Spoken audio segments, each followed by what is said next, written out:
যে নবীর নামে পাক চুম্বন করার কারণে। খাসাইসুল কুবরার মধ্যে ইমামে জালাউদ্দিন সুয়ুতি সহি সনদের সাথে এই হাদিস পেশ করেছেন। কিসের সাথে?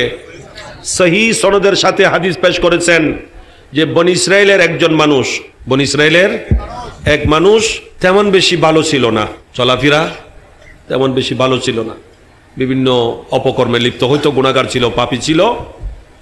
এই কারণে ওই লোকটা যখন মারা গিয়েছে তখন সবাই তাকে দাফন কাফন না করে ডাস্টবিনে ফেলে দিয়েছে। নাউজুবিল্লাহ বলেন না। ওই শরীয়তে এইটাই নিয়ম ছিল যে এখন আমরা গুনাহ করেও পার পেয়ে যাচ্ছি, হ্যাঁ, গুনাহ করার পরও এটা জানাজা হচ্ছে, এটাকে সুন্দরভাবে দাফন কাফন করা হচ্ছে কিনা, ওই শরীয়তে এগুলা ছিল না। ওখানে অন্যায় করেছে, তাকে জানাজা পড়তো না, তাকে দাফন কাফন করতো না।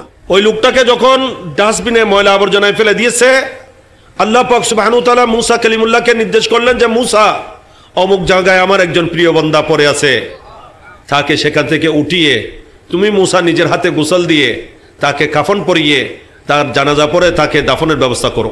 মুসা আলাইহিস সালাম তাড়াতাড়ি উঠে গেলেন, ওই লোকটাকে সেখান থেকে উত্তোলন করলেন, এনে ওনাকে গোসল দাফন সব করলেন। করার পর আল্লাহর কাছে আবার জিজ্ঞাসা করছেন, মুনির, সমস্ত বনি ইসরায়েলের মানুষ তার বিরুদ্ধে সাক্ষী দিচ্ছে, সে নাফরমান ছিল, গুনাহগার ছিল, পাপী ছিল, আল্লাহ তার পক্ষে কেউ ভালো বলে সাক্ষ্য দিচ্ছে না। আল্লাহ এরপরও তুমি আমার মতো একজন জলিল কদর নবী রসুল দিয়ে, মুরসাল পয়গম্বর দিয়ে তার এই ধরনের ব্যবস্থা কেন করলে?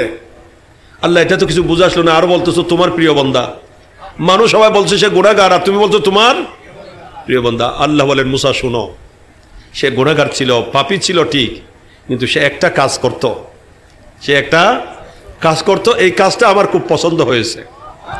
এই কাজ শুধু পছন্দ হয়েছে নয়, এই কাজের কারণে সেও আমার প্রিয় হয়ে গেছে। কাজটা কি?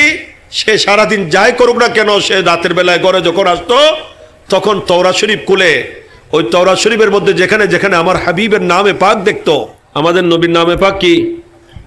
মুহাম্মদ, বলেন না, মুহাম্মদ সাল্লাল্লাহু আলাইহি ওয়াসাল্লাম। বলে আমার নবীর নামে পাক যেখানে দেখতো, তাওরাতে যেসব জায়গায় নবীর নামে পাক আছে, সে ওখানে আমার নবীর নামের উপর একটা একটা চুম্বন দিত। আমার নবীর নামে পাক আমার হাবিবের নামকে চুম্বন করত। এটার কারণে আমি তার সমস্ত গুনাহ ক্ষমা করে দিয়েছি, তাকেও আমার মকবুল বান্দা হিসেবে কবুল করে নিয়েছি। তাহলে নবীর নামে পাক চুম্বন করলে লাভ না গুনাহরি? এটা শয়তান কখনো আমাদেরকে করতে দেবে?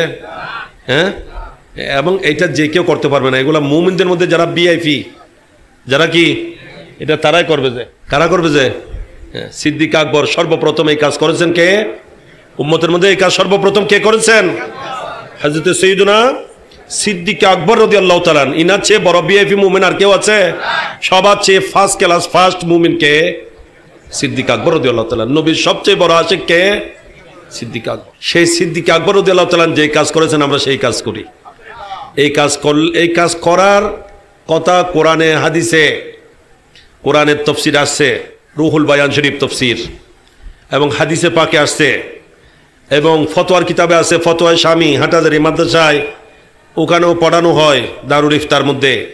তাদের প্রত্যেকটা ফতোয়ার মধ্যে প্রায় বরাদ দেয় শামী, ফতোয়া শামীর বরাদ দেয়। সেই ফতোয়া শামীর মধ্যে রয়েছে আল্লাহ নবীর নামে পাক শুনে বৃদ্ধাঙ্গুলি চুম্বন করে চোখে লাগানো, এটা মুস্তাহাব।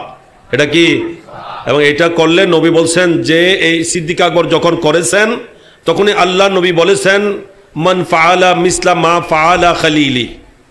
নবী বলেন, আমার এই অন্তরঙ্গ বন্ধু আবু বকর যেভাবে করেছে, এইভাবে আমার উম্মতের যারাই করবে, কুনতু লাহু কায়েদান ইলাল জান্নাহ, আমি নবী ঘোষণা দিচ্ছি কাল হাসরের মাঠে তাকে জান্নাতে নিয়ে যাওয়ার দায়িত্ব আমি নেব। লাভ না গুনারে? এবং দুনিয়া তো লাভ কি? আমার নবী বলছেন যে এই কাজ করবে লাম ইয়ারমাত আবাদা, তার সে কখনো চোখের রোগে কষ্ট পাবে না, সে কখনো অন্ধ হবে না। সুবহানাল্লাহ। এই নবীর নামে পাক চুম্বন করলে চোখ কি হবে না? অন্ধ হবে না, চোখের জ্যোতি কমবে না, চোখের জ্যোতি বাড়বে। এদের খারাপ লাগে, আমরা করব, এদের কষ্ট হবে, আমাদের কষ্ট হবে না তো? ঠিক কিনা?